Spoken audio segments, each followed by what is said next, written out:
রাজনৈতিক দলের নয়। এখন বিচার ব্যবস্থা স্বাধীন, কোন পলিটিক্যাল পার্টি ট্রাইব্যুনালের উপরে হস্তক্ষেপ করার কোন সুযোগ নেই। হাসিনা ওই সময় কিভাবে ডিকটেট করছে, আমি ওকে ফাঁসি দেব, যেমন এই করব সে করব। আমি প্রধানের সাথে কথা বলেছি, কি সব ভাষায় তার ডিকটেশন গুলো।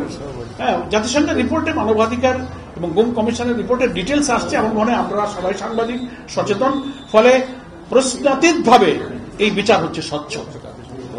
ঠিক আছে, ধন্যবাদ। শেষ।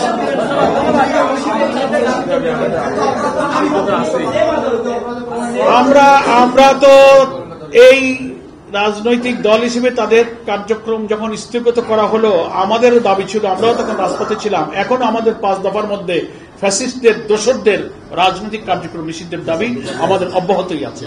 খোদা হাফেজ।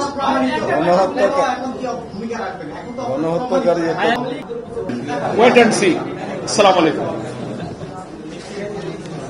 এই সবাইকে ধন্যবাদ, কষ্ট করছেন আপনারা। 2.5 ঘন্টা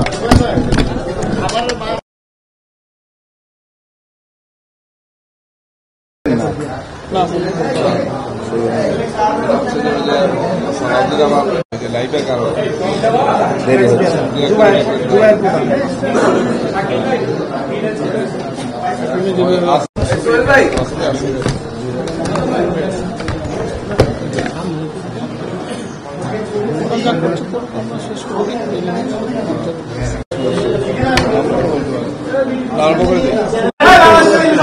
যে একটু বড় করা বাংলাদেশ জামাত ইসলামের কেন্দ্রীয় নেতৃবৃন্দ, আলহামদুলিল্লাহ আজকে বাংলাদেশের জন্য, এই জাতির জন্য গুরুত্বপূর্ণ একটি দিন। আপনারা জানেন 36 নিয়েছিলেন। 3টি প্রায়োরিটি তাদের ছিল: সংস্কার, বিচার এবং জাতীয় নির্বাচন। সেই বিচারে উপস্থিত আছেন সহকারী সেক্রেটারি জেনারেল সাবেক এমপি